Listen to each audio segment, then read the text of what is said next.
सबसे पहले तो सभी का स्वागत करता हूँ।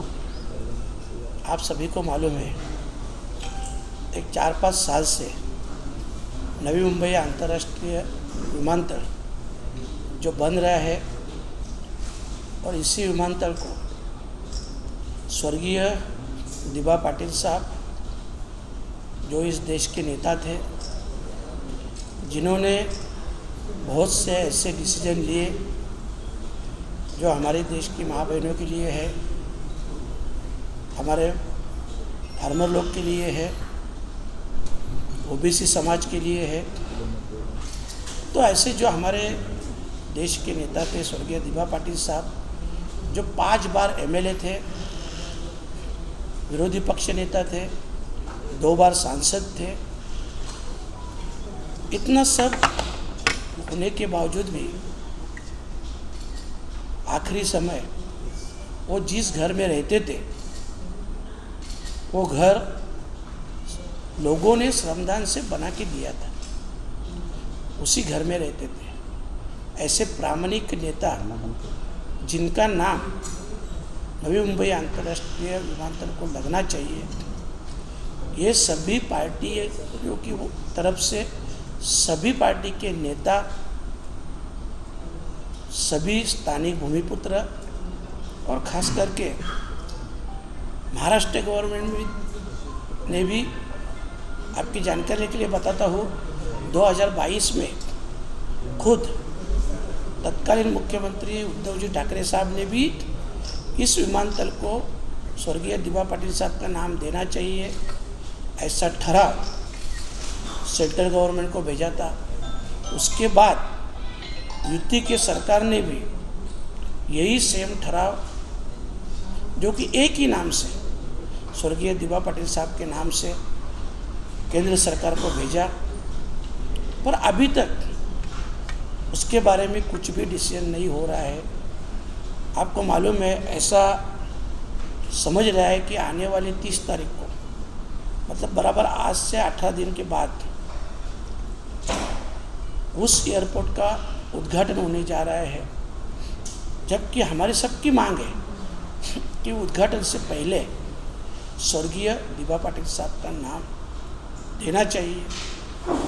और मैं यही कहूँगा कि स्वर्गीय दिबा पाटिल साहब के जो काम थे, उसने इस देश के लिए जो काम के माध्यम से योगदान दिया है, उसकी ऊंचाई इस एयरपोर्ट से कहीं ज़्यादा है। और इस एयरपोर्ट को उनका नाम देने से एयरपोर्ट की ऊंची बढ़ जाएगी, उनकी नहीं, क्योंकि वो तो देश के नेता थे। बस इसी मांग को लेके आने वाली 14 सितंबर को हम लोग भिवंडी से रैली निकाल रहे हैं। शुरू में आपकी जानकारी के लिए बताता हूँ, जब इस रैली का नियोजन की बात हुई, सिर्फ 4 व्हीलर गाड़ी है और समाज के सिर्फ आगरी कोली स्थानिक भूमिपुत्र समाज के सिर्फ युवा लोगों को मैंने आह्वान किया था। अभी हम लोग ने इंटरव्यू बंद कर दिया है, जिसको आना है डायरेक्ट आ सकते हैं। तो एक हज़ारों की तादाद से हम लोग जा रहे हैं, हज़ारों गाड़ी रहेगी। मुझे मालूम है, ये जो सभी लोग आ रहे हैं, ये सिर्फ और सिर्फ दिबा पाटिल साहब के सम्मान के लिए आ रहे हैं। उनके प्रति जो समाज का प्यार है, समाज की जो श्रद्धा है, उसके कारण इतनी बड़ी संख्या से 4 व्हीलर लेके सभी युवा आ रहे हैं। हम लोग इस माध्यम से राज्य सरकार और केंद्र सरकार का ध्यान इस मुद्दे पे आकर्षित करना चाहते हैं, ताकि ये अभी उद्घाटन की घड़ी नज़दीक आई है, तो उसके पहले ये नामकरण होना चाहिए। ये हमारी स्पष्ट भूमिका है। और अगर उसके पहले ये नामकरण नहीं होगा तो इससे भी बड़ा आंदोलन, क्योंकि ये तो एक ट्रेलर है, कुछ ही दिनों में आह्वान करने के बाद हज़ारों गाड़ी अगर समर्थन में आ रही है, तो इसका मतलब लोगों में जागृति हुई है। और अगर उद्घाटन से पहले नाम नहीं दिया तो लाखों लोग इस मोर्चा में शामिल होने वाले हैं। और मेरा कहना एक ही है कि अगर स्टेट गवर्नमेंट ने एक ही नाम दिया तो सेंट्रल गवर्नमेंट ने जल्द से जल्द उसका निर्णय लेना चाहिए।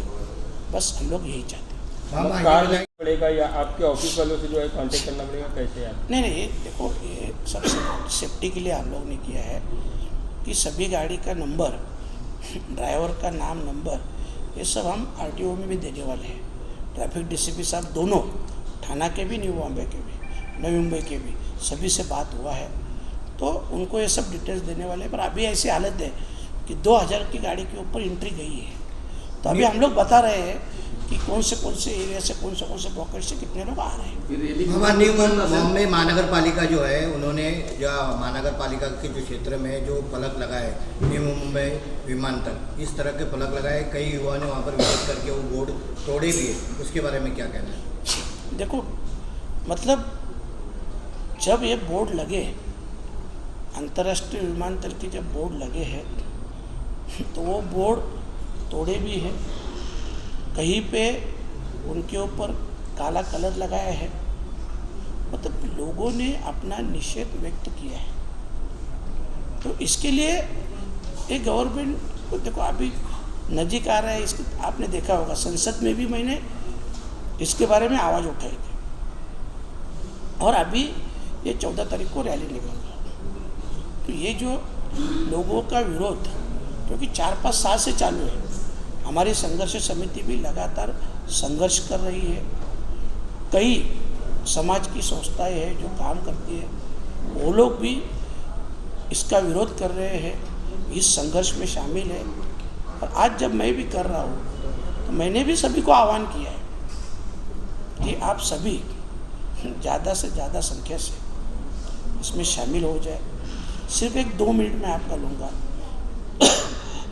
वो इसके लिए कि ऑलरेडी दिभा पाटिल साहब का मैं काम बोलना आपको भूल गया कि उनको मैं राष्ट्रीय नेता क्यों मान रहा हूँ।